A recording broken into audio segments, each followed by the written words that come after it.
Hey, Candace. Hey, Scott. Are you allowed to change your mind about things at Disney? Constantly. What do you mean, constantly? I think, especially with all the changes and all the new that's coming, I think it's very easy to fall into a pattern of nostalgia. Mm-hmm. Especially for me, because I get stuck in something and knowing how good it was, I don't want it to change.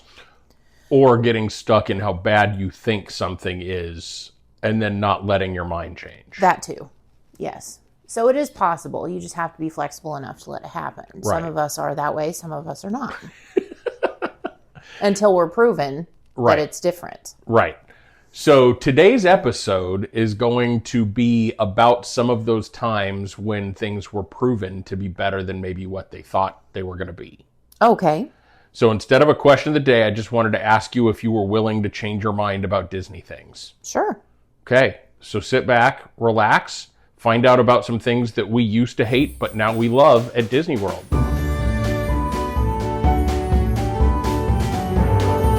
Hey, welcome to Hanging at the Hangar Bar. I'm Scott. And I'm Candace. We're here to chat all things Disney as child-free Disney adults. Stories, snacks, and a little magic along the way. Grab a drink and get comfy and come hang out with us.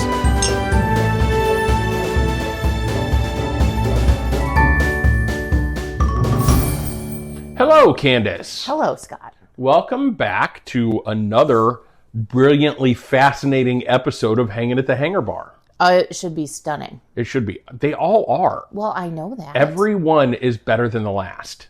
A little nugget of gold. Right. Exactly. Yes. Exactly. And listeners, once you stop rolling your eyes in the back of your head, we're asking you to change your mind about some things at Disney with us. But not about how great the podcast is. But not about, well, unless you think the podcast is trash, and then we want you to change your mind and realize just how damn good it is. Well, yeah. Yeah. Yep, it's going to be that kind of episode, folks. So what we're really doing today is We exactly... fell off the rails quickly. We did, but those are usually my favorite episodes. That's true. That's true. What we're going to do today is we're going to talk through some things that we thought we would hate at Disney or in the Disney universe, because this could devolve into movies, TV shows. Do we want to start in the parks? We can start wherever we want. Or do we want to do this in like buckets? Like, do we want to start in attractions and move to food, or do we just want to bounce? I think we should just bounce. Okay.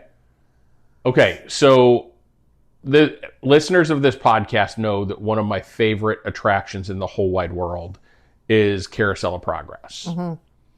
I'm hopeful that it will continue to be one of my favorite attractions in the whole wide world once they get done with the update. But I can tell you, I did not want to go on that attraction the first time that we were in Disney together. I am well aware of that. Because 25 minutes of just sitting there watching audio animatronics. Try that again. Audio animatronics. There you go. Gotta say it slowly. Just seems on the surface like it's a small world. Right. On a more adult scale. And not adult, just... Right. Like with grown-up. Chronologically advanced, Right. not adult theming. Right. And so you had to convince me. I sure did. So what did you end up saying to convince me? Because I don't remember. All I remember is that I love it. I think I actually brought some of the fact that Walt had a direct hand in it, and it was for World's Fair and those kinds of things to kind of get you like, well, maybe it's not garbage after all. Yeah, I think you took the history element Yes. to it of this is Yes. the only thing here that Walt had a hand in. It was part of the World's Fair. This song is catchy. Yes. Which was honestly one of the reasons why, like, one of the things that drives me nuts about Small World is it's the same song over and over and over and over again. Oh, this is the same. It is, but it isn't. Right. Because every decade has a different version of the song. Right. It sounds different. Somebody different is singing it. John is always involved in it, but then there's times when he gets audience participation. He gets different ways to sing that song. And I think what I absolutely adore about that attraction now is not, yes, the history, the Walt's connection to it, all of that kind of thing, but just if you think about storytelling at Disney, you want to give somebody one example of the perfect way to tell a Disney story. That would be the one. That would be the one. Go watch this 20-minute attraction and see how they make doors open on old-timey stoves. How they draw your line of sight to different things. How they use scrims and lighting to make different things appear and draw your eye to places.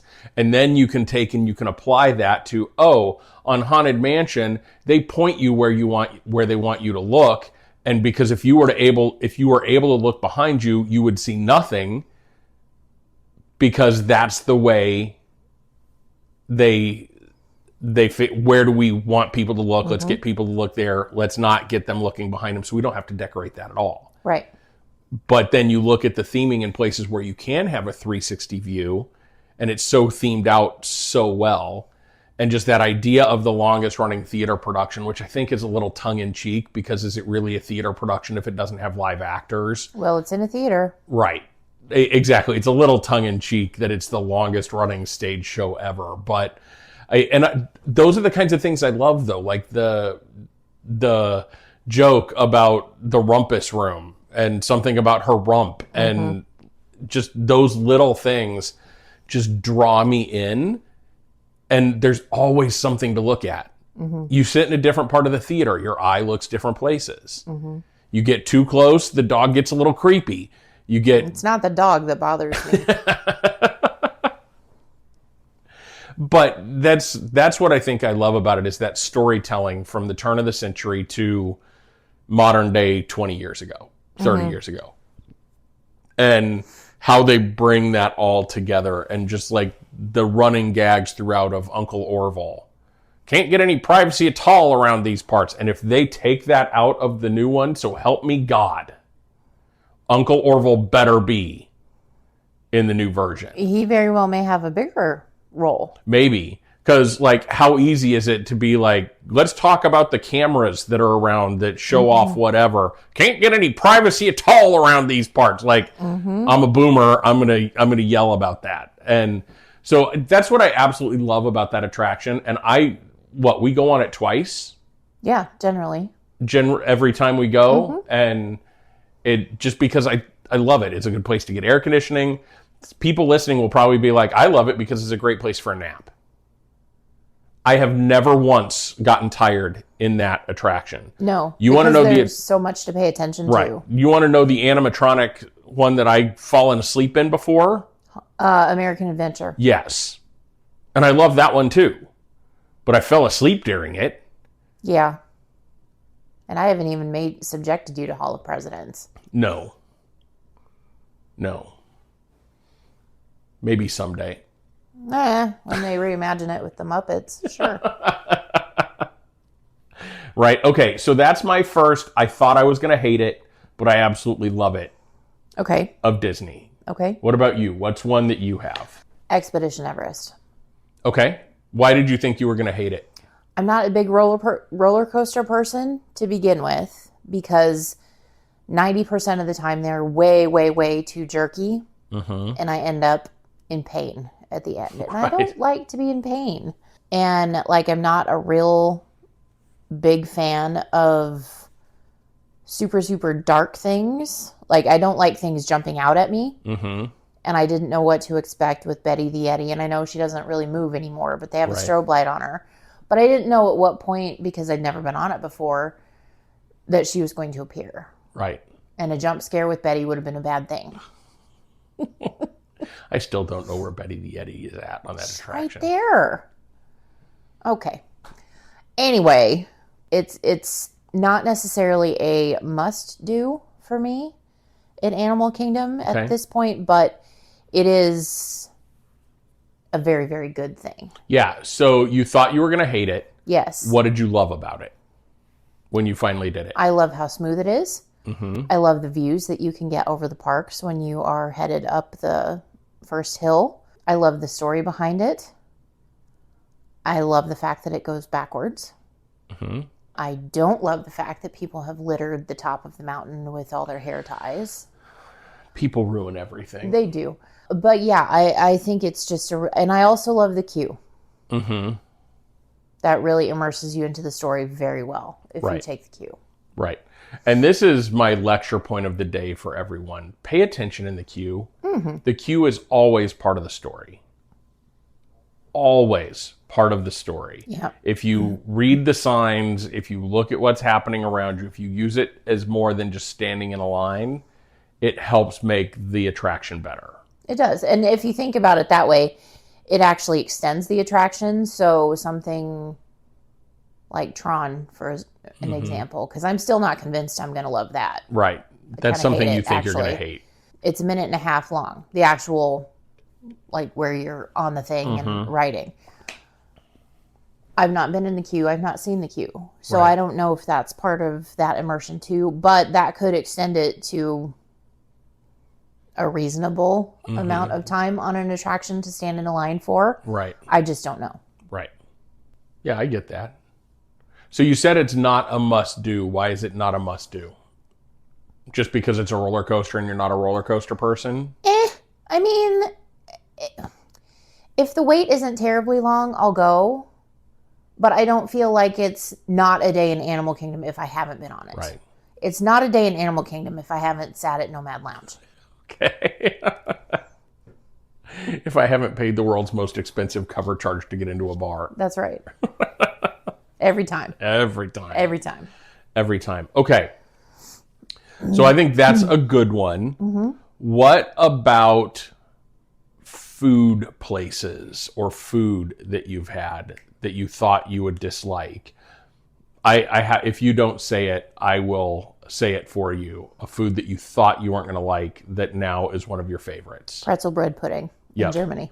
Yep, that's the first one that jumped into my head. So, Because I am not a bread pudding fan yeah. normally because I don't like soggy bread.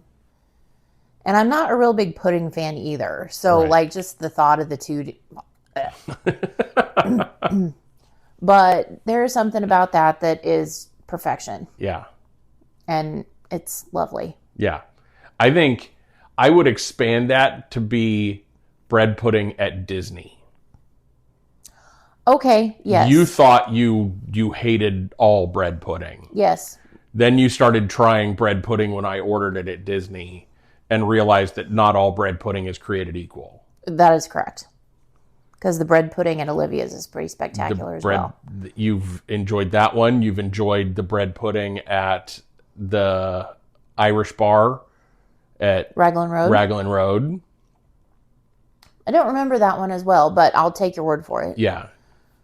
You liked that one. You liked the bread pudding at Ohana.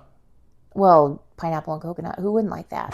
See, exactly. It's bread pudding at Disney that you thought you were going to hate it, but you walked away saying,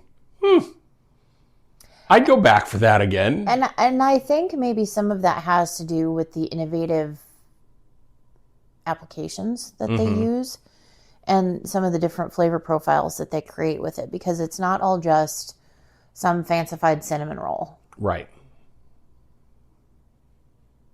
Yep. Yeah, agreed. I'm trying to think if there's any food items that I thought I would dislike. Because you know me, I'm not one that goes in with preconceived notions about food. Can you think of anything that I was hesitant to try? No, you're better about that than I am. Yeah, because I grew up with the 2-bite rule.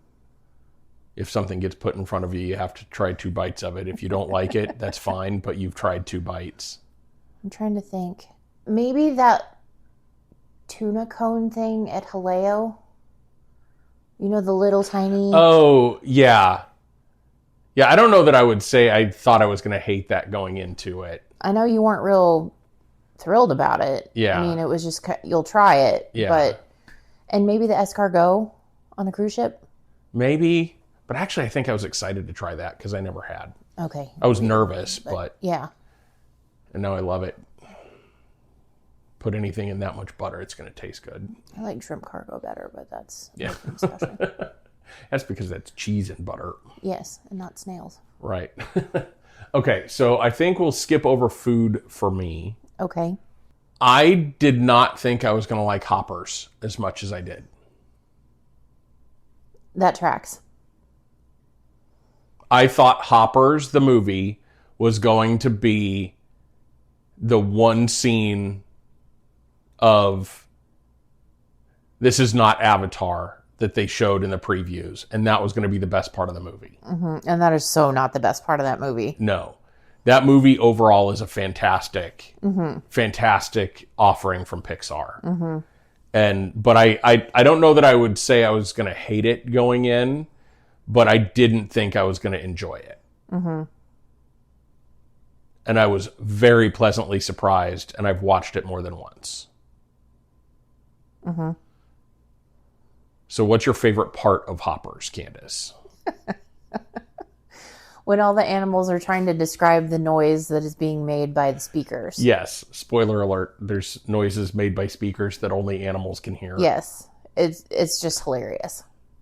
You- But I like funny noises and I like animals. So Right, you giggle yourself to almost peeing every time that scene comes on. That, and you love them when they're playing with the phone. Lizard, lizard, Yes, I do. lizard, lizard, beaver, beaver. hospital. That movie, it just cracks me up. That's a good movie. That might go back on the watch list. I don't Right. know. It should. It should. Okay, what else? Anything else that you thought you would hate? So from a movie standpoint, don't come at me for this. No promises. I didn't think I was going to appreciate the Muppet movie with Amy Adams as much as I did. Okay. Would you like to know why? Yes. Because when I was a kid and I saw the original Muppet movies, including The Great Muppet Caper and Yep. all of that, The best of the Muppet movies. I didn't like them. That might be what I come at you for. That's why I said don't come at me for this. Moving right along. Footloose and fancy free. Thank you. Yeah, but I don't know why I didn't appreciate them. I don't know if I didn't get it or I thought that the subject maybe in my brain I was too busy focusing on other things and I didn't really understand the subject matter that they were talking about. So it was a little above my head, maybe. Okay. And that's why I didn't appreciate. I love them now because I think they're hilarious, but I Right. think it was kind of that mid-range where it was like your friends from Sesame Street are doing some really kind of grown-up things Right. and it's not the same. It's kind of my thing with Star Wars. Right. Like, you know these characters from something. So when you bring part of them into the story or change it enough so that it's different and there's new people that you have to meet and no. I think that's it. Yeah. Okay. So what did you like about the one with Amy Adams? I thought it was really, really well done. Yeah. And it was a good story and it didn't it's very much standalone. Yeah. And it doesn't try and tie back to anything. It's just another adventure and another extension. And I kind of think there's too many humans in that movie. But aside from that, it's fine. Yeah. Yeah, I think that movie is probably 6th on my list of Muppet movies. Okay, I get that. Well, we know it's number 1 and Right. probably number 2. Right. So it's 5th or 6th on my list of Muppet movies. Okay. But yeah, because it feels like to me they tried to force a new Muppet in. And again, too many humans, but it felt like a Muppet story. And the song "Am I a Man or a Muppet" is one of the greatest Muppet songs ever written. Yep. Because anybody that's ever thought about playing with the Muppets has had that same thought. Like, do I want to be a Muppet or do I want to be a person? Yeah. And I just love that. And then the way they do it with Jim Parsons, and then the guy that looks like Jason Segel in is it Segel or Segal? I don't know. Whatever. Jason Segel is somebody else. No, Steven Seagal is somebody else. yes. And I don't think they're related. No, I don't think. So I think Segel. it's Segel. But Anyway, sorry. Anyway, diatribe. Yeah. But yeah, I think that's a good one. I think, yeah, because I can see you being like, I'm not going to like this movie. And then, oh, this isn't a bad movie. This is a good movie. Yeah. I don't know that you would say you love that movie, but if it's on, you'll watch it. Yeah. Yeah. There are Muppet movies that, I know we hate this phrase, but we will go out of our way Yeah. to watch a couple of Muppet movies. Yeah. Yeah. But I think it's interesting that they use that song and we're going to veer off the tracks here again. Am I a Man or am I a Muppet? And then you read like the character development process of both Michael Caine and Tim Curry in their respective Muppet movies. And Michael Caine treated the Muppets like they were fellow human actors. Right. But Tim Curry Treated himself like a Muppet, yeah. Which I think is fantastic. And that's why that movie works so beautifully. Yep.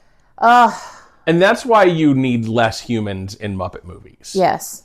That's why, like, if you go online and you see anybody, like, showing casts of, like, who would the Muppets be in this famous movie, two things. I always discount whatever they have to say if they don't put a human in their list. Yes. And I also discount them if they start talking more than about 2 humans in their cast list. It's too much. Right. Yeah. And I think you kind of get that with the Muppet movie with Amy Adams, but you have your 2 biggest stars of that movie are human. Mm-hmm. Your villain is human. Mm-hmm. You think of any other Disney movie, your heroes are always the Muppets. Mm-hmm. Your villains are the humans. Mm-hmm. Every time. Which is as it should be. So I think when people knock that Muppet movie, I think that's what they're knocking. Yeah. They tried to force humans into the hero role. Yeah. And, maybe that just spurned something. Maybe we should do an episode where we talk about movie remakes that could be done with the Muppets and how we would cast them. Yeah. That'd be fun. Mm-hmm. I need to do some thinking about that one before we do that. Yeah, that would take some prep time. Yeah. Okay. Let me see. Is there anything else from I Thought I Would Hate It? Oh, what about Galaxy's Edge for you? I don't want to say that I thought I was going to hate the whole thing. Because, no. I didn't understand why it had to be done. Mm-hmm. But having been there and having seen everything, it's spectacular. And I love it. Especially at night. Yeah, it's a feat in human. It really is. And we've talked about it before, but like with the sound effects and everything and the ambient music and all of that, I'm looking all over the space for spaceships and it's like, no, that you're not going to see one. Stop it. You are in Florida. Right. But it doesn't feel like they've done that good of a job with it. And I knew that they would, but I didn't understand why it had to be done. Like, why are you tearing up more of this park that doesn't make sense to me anyway? Right.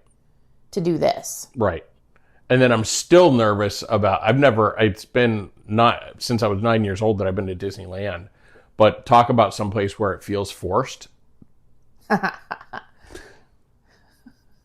But putting it as part of Disneyland itself, it's not even part of California Adventure. It's part of Disneyland. Wowzers. Yeah.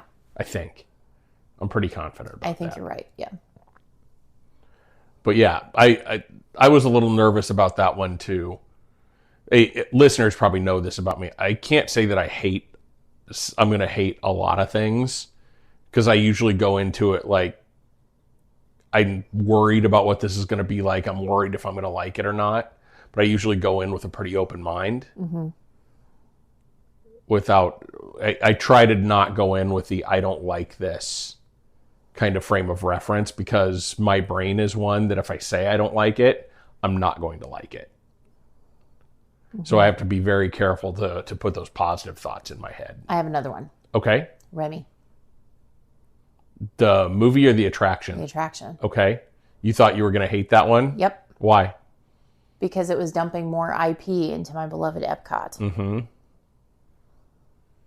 And after they took away Maelstrom and dumped Frozen in there, which makes still absolutely no sense to me whatsoever. And I do hate that. I've never been on it, but I hate it. Right. And that's, we joked in the open, that's one that I'm interested in getting you on at some point, just to see if your brain will override if you like the attraction. But that's a different debate for a different day. But okay, let's go back to Remy. So IP, you didn't think it was going to fit. They were going to do it wrong. It wasn't going to be a good use of the space. And they were bringing it from Paris. And not that that's a Right. bad thing or a wrong thing. It's just like, why do we need it here? Right. But the way that they did it, the buildup that they did around that area with the crepe shop and all those other things, I think they did a fantastic job. I'm excited to see what it looks like in the 2D version rather than a 3D version, because I will tell you, there were some of the parts of that in the 3D version that got me a little, ugh. Yeah. So I'm excited to see it in the 2D version the next time we go back. But yeah, I thought I was going to hate it. And what do you like about it? And again, you have to pay attention to the detail. Mm-hmm. And maybe that's part of why I like it so much, is because if you just treat it like another attraction, it's fine. Mm-hmm. But if you actually pay attention to the size of the floor tiles when you walk in versus moving through the queue, and they get bigger because you're getting smaller, and all of those kinds of things, I think it was really well done. I think the ride vehicles are adorable. Another reason I thought I was going to hate it was because it was, yet again, another rideless or trackless ride systems. I'm like, okay, can we do any more of these? Let's beat this dead horse. But it works well because it's like a mouse scurrying. So there's a lot that I like about it. Yeah. Like one of my favorite parts of that attraction is the jump scare Yes. when you're running away from what's his bucket. And he reaches through. I don't know. I don't think that's going to be as effective in 2D No. as it was in 3D, but maybe they changed it to where it looks a little different now to make it a little bit more realistic. And then like the falling down the window at the beginning, I think is going to be, that one might be okay because they can still lift the car. They can still do those things that they were doing to make that feel like you are actually falling. But yeah, I think that's a good one. I didn't realize that you thought you were going to hate that one. Oh, 100%. I knew you were disappointed in more IP, but that's one of those where you realize they could do IP in World Showcase and Epcot and do it right. Right. Because they took the time to do it. They Right. didn't just overlay another ride. There was nothing wrong with Right.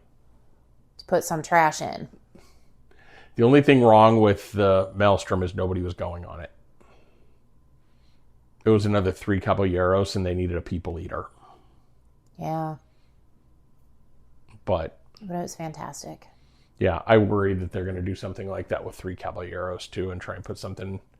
But again, as long as they stick Mexico, like if they were to come out and say we're going to do that as Coco, or we're going to do that as even Encanto, even though Encanto's not Mexico, but No. even if they were to do that and keep it like realistic and just change the story, I think they'd be okay. But I would want to see them do something with the 3 Caballeros, though, just as a throwback. yeah, a nod too. Yeah.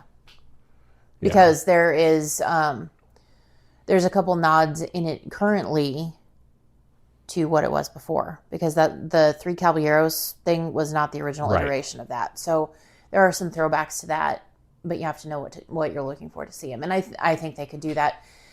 They could put the plant that was Donald for the longest time. They could put that in a Coco thing and be just fine. Yeah. That's hilarious. I still remember that. Like, it's a plant. And at one point they had to take the plant away because that was becoming the star attraction Right. of 3 Caballeros. 2 Caballeros and a cactus. That's funny. If you are wondering what we're talking about, just go out to YouTube and search for Three Caballeros with Donald Plant, and you'll see a ride through of it. Yes. It's pretty fantastic. Okay. I'm trying to think if there's anything else that I thought I would hate. Like, I'm just going park by park. Thinking food even.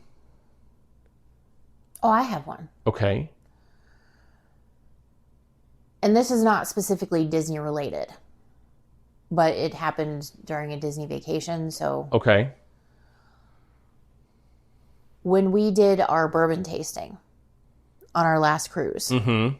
I thought for sure 100% that I was going to take tiny, tiny, tiny little sips of each one of those bourbons and then shove them to you and have you finish them and have to figure out how to get you back to the room. Right. Without falling over the edge of the ship. Yes. To my surprise, that didn't happen, and I actually found a couple of bourbons that I dare say like. Mm-hmm.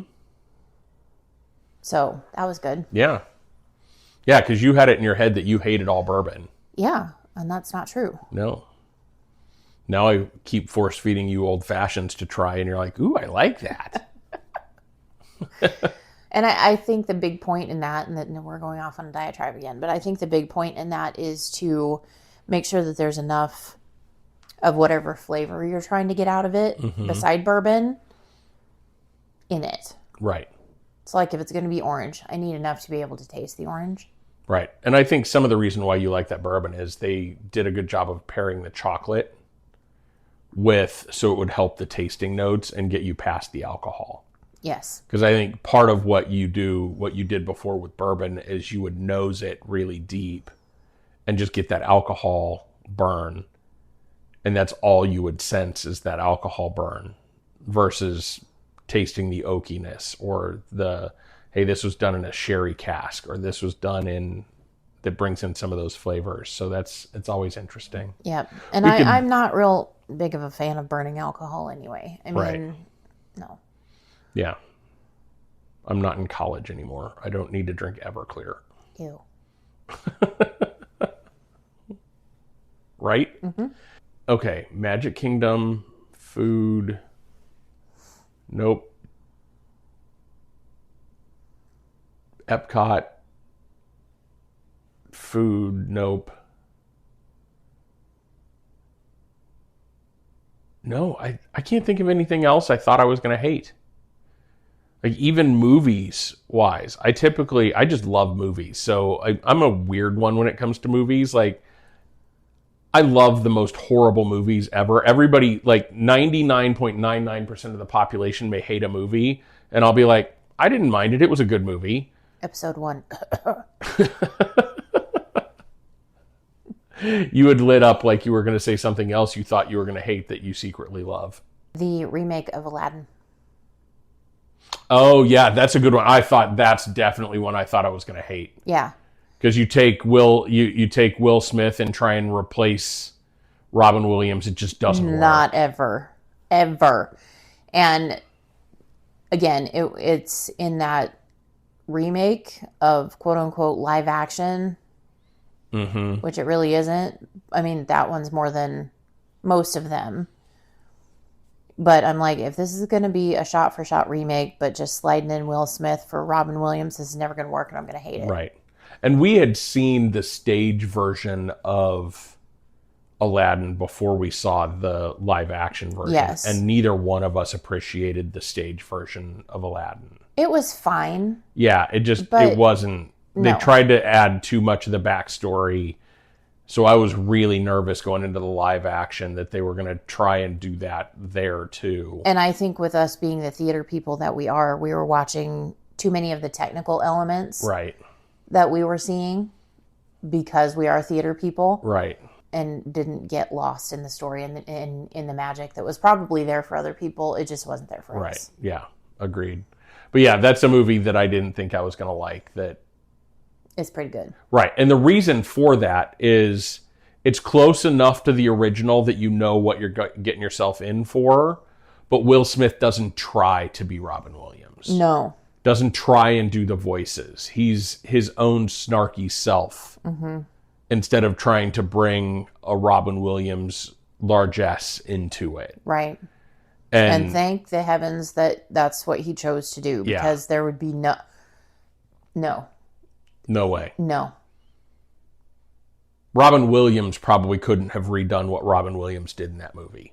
No, because he wasn't even trying. It was Right. just him. Like, Right. open up a mic and let him go. Right. That's one of those where they did a lot of the animations after the recording because... They didn't know what was going to come out of his mouth. Right. And what was going to be usable and what wasn't. Right. And that's one of the things that makes that movie so good is Robin Williams. But then the live action with Will Smith where he builds his own character. Yes, he does. And It's a different genie. yes. Same story, different genie. And that's Yes. fine. And he did a fantastic job with it. Yeah, agreed. Okay, anything else that you can think of that you hated that you absolutely love now? I feel like you have more of those I'm going to hate it. Well, than I because do. I'm more rigid, and like we were talking in the opening, I fall back on nostalgia a lot for how things used to be.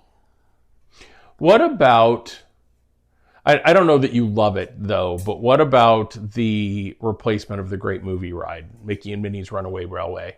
Did you think you were going to hate that one? No.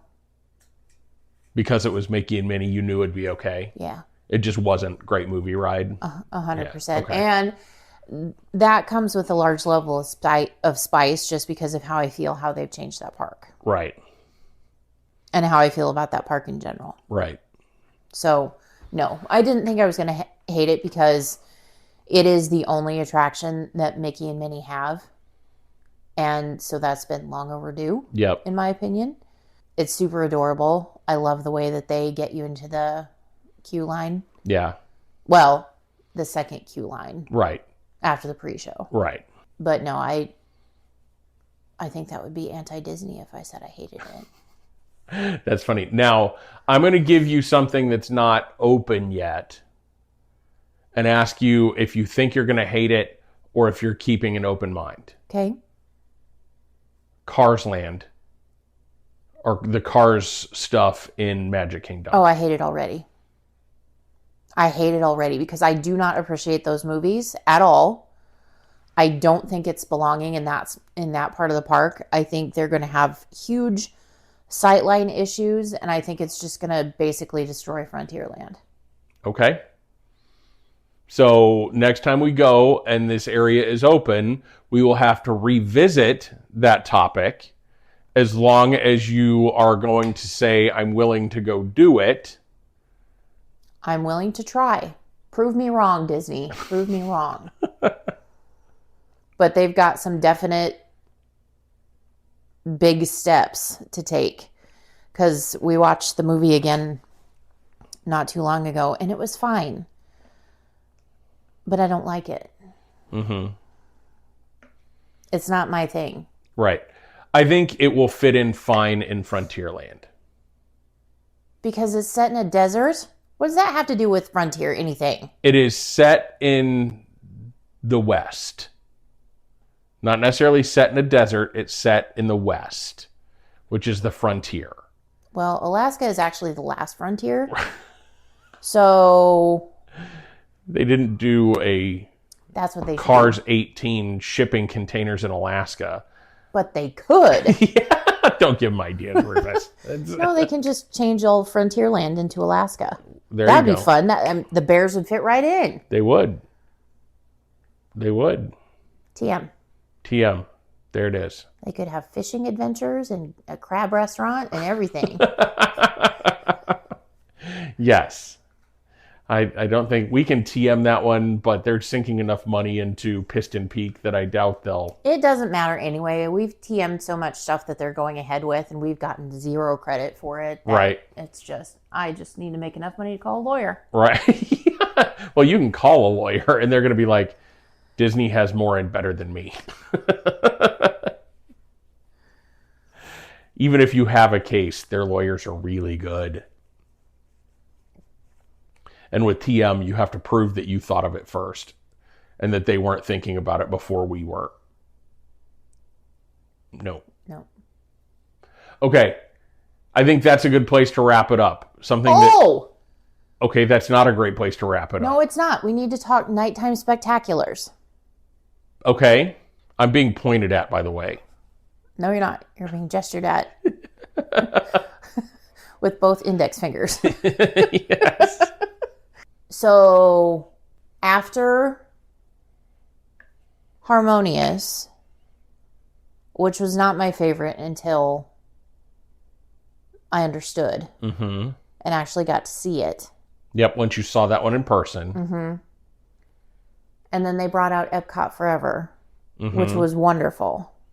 And it had the sound clips of Walt and all those things. So I was immediately smitten with that one. Then they roll out Luminous. I thought I was going to hate Luminous. Yeah. Because I thought it was going to go back into what I thought that Harmonious started out to be for me. It was not at all. No.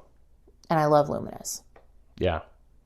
Except that one part. We're not going to talk about it. And you even love that one part. Like I do, but it's not necessary. When I'm Creates talking emotional damage. Right. When I talk to people about the fireworks show, I'm like, there is a 3-minute section that will tear your heart out, put it back, and then tear it out again, and just be prepared for it. But it's lovely. It's great storytelling.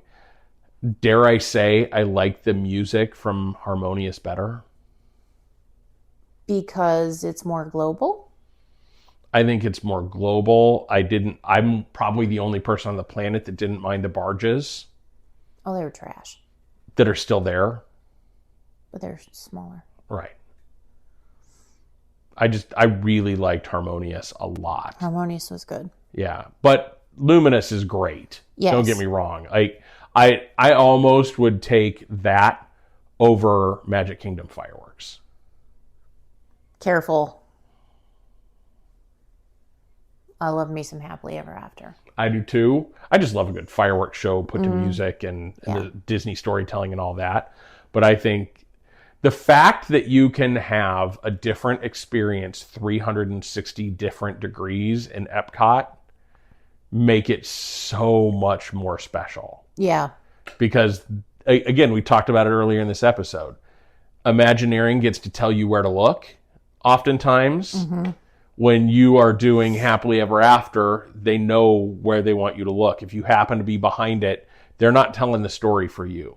They're not putting the projections back there. They don't want you to watch from back there. They want you to watch from the Castle Hub. They do, but, and here's a pro tip. If you've seen Happily Ever from Main Street or from the Hub and watch the projections, next time you get to see it, go to Fantasyland and watch because it's an entirely different experience back there. Yeah, you get the same music. You get basically the same fireworks. You don't have any projections, but it's kind of a 360 view. And it's amazing. Right. Whereas they had to think about the entire story from every angle around the lagoon at Epcot.